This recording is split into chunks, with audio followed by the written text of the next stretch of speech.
Okay, name and job. Okay. Christian. Naku na lang. Okay.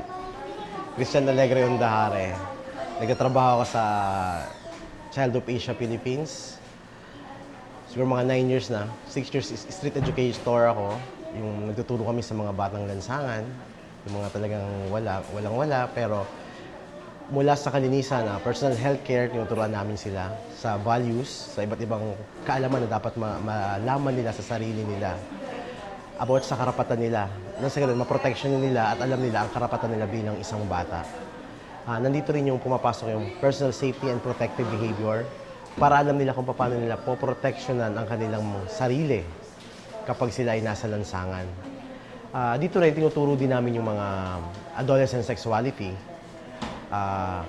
reproductive health. Nang sa ganun, tinuturo namin ito para dun sa mga teenagers natin na sa ganun, hindi sila masyadong curious sa mga bagay-bagay na nalalaman nila sa paligid. Nang sa ganun, mas tamang edukasyon yung nalalaman nila. Para dun sa mga health worker natin na sex worker natin na mga bata, ito yung tinuturuan namin sila ng STI, HIV/AIDS na ganun kadelikado yung mga bagay na ginagawa nila. Tapos, nagtuturo din kami ng gender sensitivity. Nang sa ganun, matuto silang rumispeto sa gender ng bawat isa. Nang sa ganun, mas ma-identify nila at malaman nila kung ano talaga sila bilang isang tao.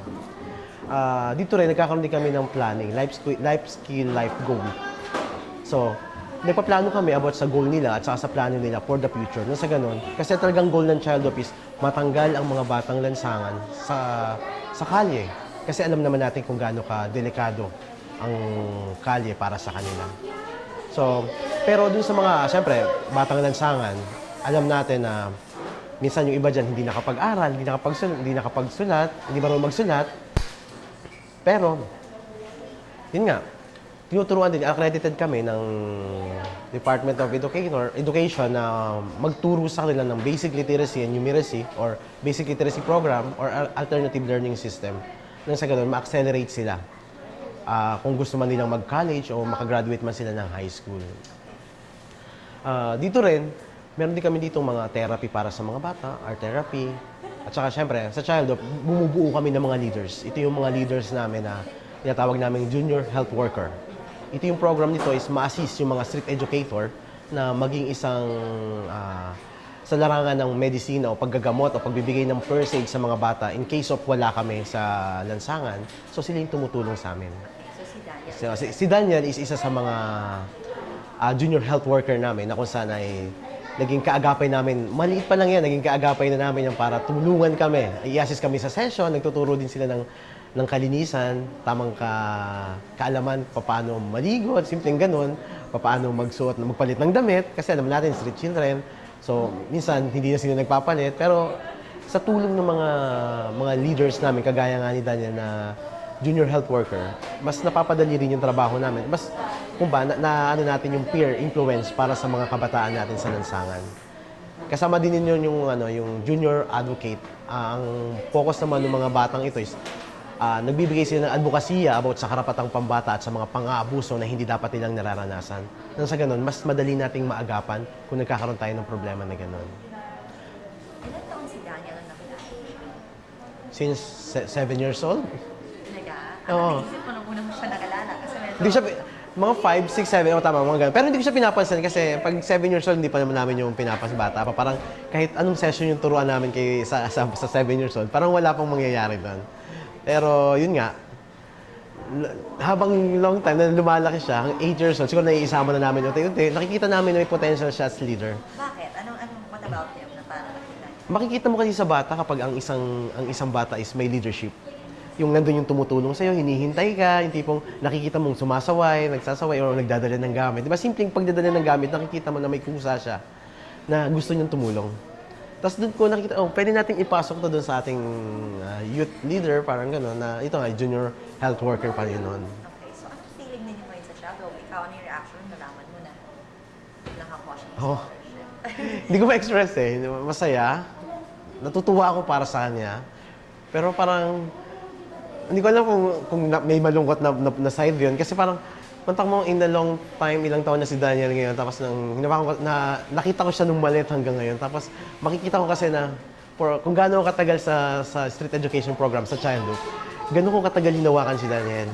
At nakita ko na ito yung product na pinaghirapan ko ng pag bumababa ako sa lansangan. Ito yung product na talagang gusto namin makita. Kaya yung emotion ko, parang, syempre parang natutuwa ako na naiiyak ako. Diba? Parang gano'n na, parang, ano ba to? Parang hindi ako makapaniwala. Kasi actually hindi ko alam, tinext ako. Marami na, may ilan na nakakaalam, nag-celebrate na sila. Hindi ko alam kasi wala na akong ano sa AIS ngayon. Tinext na ako ng Sir Tim. Tapos nga, nung nabasa ko yun, talaga sir, yung emotion ko talaga, hindi ko malaman kung ano yung mararamdaman ko. Although masaya ako, alam ko masaya ako, pero parang iba pa rin na may something corrupt na may something na, ang hirap nang i-express.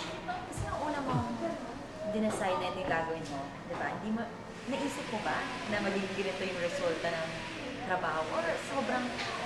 Nung una talaga, nahirapan ako. Nung una ako sa child home, sabi ko, ano ba ang batayan para maging isang magaling na street educator ako? Ano ba yung dapat kong gawin para maging... Basta ba sumunod yung bata sa akin? Magaling na street educator ba ako? Parang ganun. Siguro by the time of time, kasi talagang pag nagtuturo ko, gusto ko talaga sumusunod sila, nakikita ko talaga yung disiplina sa kanila. At alam ni Daniel yun. Pero yung time na sabi ko nga, hanggang kailan, hanggang sa itong, nung nalalaman ko yun, at marami pa akong natuklasan ng mga success story, talaga, sabi ko, ito pala, ito na yung tagumpay na nakikita ko na hinahanap ko before bago ako nag-umpisa talaga sa trabaho ko. Paano kung malalaman success ako kung may natulungan ako at may naisave akong isang soul, isang bata na kagaya ni Daniel, nakikita ko ang patutunguhan niya ay para sa ikagaganda ng kinabukasan niya. So, napakasaya nun. Kesa sa makita mong nasa lansangan lang sila, nakikita mong kagaya ni Daniel na may pupuntahan siya. Nakuha siyang isang scholarship na sa Germany ha, hindi lang only in the Philippines but in Germany. Parang syempre, napaka-proud. Proud na proud ako sa bata ngayon. Syempre, natuwa din ako kasi nakita ko talaga, ito yung produkto. Ito na yun. So for someone na ang tagal na nag-work, no, 9 years, sabi mo, Yeah. ano gusto mo malaman ng mga tao about stage children? Kasi from 9 years na nagtuturo ako sa mga batang lansangan, ang gusto ko lang malaman, ang mga batang ito, sabihin natin nakakagawa sila ng pagkakamali. Pero ang kailangan lang talaga nila ay pagmamahal at pangunawa. Kung kaya natin yung ibigay, siguro wala tayong makikita na gumagawa ng masama ng mga batang lansangan. Kasi yun lang talaga eh. Counting attention, kasi yun yung kulang sa kanila. Pagmamahal, yun yung kulang sa kanila. Tulong-tulong tayo, mahalin natin sila. Nang sa ganun, maiiwas natin sa mga bisyo sa bawat ginagawa nilang masama. Yun lang, yun yung gusto kong malaman ng bawat isa. Salamat. Thank you. Ayun.